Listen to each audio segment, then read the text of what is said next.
आज मैं आपको एक बहुत दिलचस्प वाक़या सुनाने जा रहा हूँ और ये एक ऐसे शख्स का वाक़या है कि जो इस वक्त दुनिया में सबसे ज़्यादा मुआवजा लेने वाला शख्स है और इसकी एक दिन की जो तनख्वाह है वो है 3.5 करोड़ रुपये। दुनिया का सबसे ज़्यादा मुआवजा लेने वाला शख्स है। इंडिया की एक रियासत तमिलनाडु में पैदा हुआ और 2 कमरे के फ्लैट में ये पैदा हुआ था और इसके वालिद एक इंजीनियर और वालदा स्टेनोग्राफर थे। वालिदैन बहुत मेहनत करते थे और बामुश्किल गुजारा होता था। सुंदर पिचाई भी एक आम से स्कूल से पढ़ा, लेकिन सुंदर पिचाई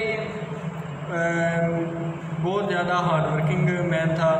ये बहुत ज़्यादा मेहनत करता था। इधर मैं आपको ये बात बताऊँ कि जो बहुत ज़्यादा हार्ड वर्किंग होते हैं वो लोगों पे ट्रस्ट बहुत कम करते हैं और किसी भी दूसरे शख्स पे वो ट्रस्ट बहुत कम करते हैं।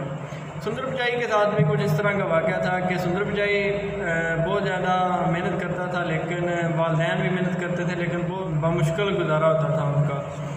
तो सुंदर पिचाई को आहिस्ता आहिस्ता फील हुआ कि मैं किसी दूसरे पे ट्रस्ट बहुत कम करता हूँ, इसे आहिस्ता आहिस्ता कम करूँ। आहिस्ता आहिस्ता सुंदर पिचाई ने काम करना शुरू कर दिया और ये लोगों के साथ काम करने लगा और लोग इसके साथ काम करने लगे और एक वक्त आया कि जब सुंदर पिचाई कम्पिटिटिव टीम के नाम से जाना जाने लगा, कम्पिटिटिव सुंदर पिचाई टीम के नाम से जाना जाने लगा। और सुंदर पिचाई 2015 में गूगल के बोर्ड के सामने पेश होता है इंटरव्यू के लिए। ये इस वक्त दुनिया का सबसे महंगा तरीन ब्रांड है जिसकी वर्थ 2019 में 3.2 बिलियन डॉलर थी और अभी भी ये वर्थ के लिहाज से गूगल दुनिया का सबसे महंगा तरीन ब्रांड है। आप सोचेंगे कि ये गूगल का ये जो दुनिया के कामयाब तरीन लोगों का ये बोर्ड था, तो इसने सुंदर पिचाई से क्या क्वेश्चन किया होगा? सुंदर पिचाई से इसने कैसे क्वेश्चन किए होंगे? हमारे ख्याल से क्वेश्चन किए होंगे कि जो हमारा हरीफ है फेसबुक, इसको कैसे मात देनी है, हमारी तुम जो गूगल की वर्थ है इसे कैसे तुम इंक्रीज कर सकते हो, या इसमें और कैसे तुम एडवांसमेंट ला सकते हो, इसे और ज़्यादा तरक्की कैसे दे सकते हो। लेकिन आप सुन के ये बहुत हैरान होंगे कि उन्होंने बिल्कुल ऐसा कोई क्वेश्चन सुंदर पिचाई से नहीं किया।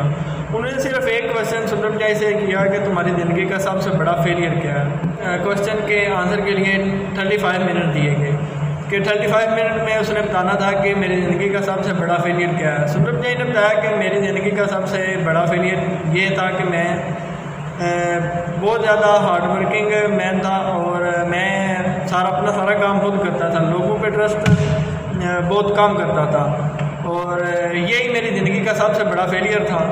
क्योंकि आपने बात सुनी होगी कि हमारे बुजुर्ग अक्सर कहते हैं कि मेहनत का फल बहुत मीठा होता है। वो मीठा तो होता है, उस मेहनत से आप एक फल तक तो पहुंच सकते हैं, लेकिन अगर आप सोचें कि उस मेहनत करके उस फल का दरख्त लगा सकें, कुछ बड़ा कर सकें, तो ये आपके लिए काफ़ी मुश्किल हो जाता है। तो सुंदर पिचाई ने बताया कि मैं आहिस्ता आहिस्ता लोगों पर ट्रस्ट करने लगा और लोग मेरे साथ जुड़ते गए और मुझे सुंदर पिचाई कम्पिटिटिव टीम के नाम से जाना जाने लगा।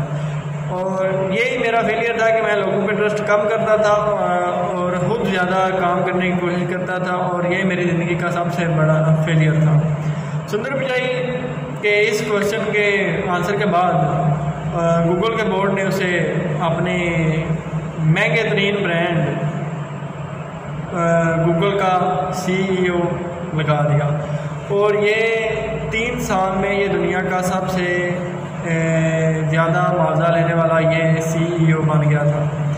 क्योंकि इसमें हमें यही सबक मिलता है कि हम एक काम को एक करके तो हम अकेले वर्क करके तो किसी एक स्पेसिफिक जगह तक तो पहुंच सकते हैं। जैसे कि हमने क्लर्क लगना हो या कोई छोटी मोटे काम के लिए तो हम अकेले मेहनत कर सकते हैं, लेकिन अगर कुछ बड़ा करना चाहते हैं, कुछ ज़िंदगी में नया करना चाहते हैं, तो उसके लिए हमें चाहिए कि हम एक ग्रुप में काम करें और हमें सबसे ज़्यादा काम ये करना चाहिए कि हमारे में ये सलाहियत हमें पैदा करनी चाहिए कि हम दूसरों से काम कितना ले सकते हैं। सदर चाई ने बताया कि मेरे में यही सलाहियत की कमी थी कि मैं खुद ज़्यादा काम करता था और दूसरों से में सलाहियत नहीं थी काम लेने की। उसने बताया कि आपकी कामयाबी का राज ही सिर्फ ये है कि आप दूसरों से कितना काम ले सकते हैं, और ये इस वक्त सिर्फ अपने पर्सनल काम करता है सदर बचाई, और बाकी ये सारा काम अपनी उस टीम से, उन ऑर्गेनाइजेशन के लोगों से लेता है जो उसके साथ जुड़े हुए हैं।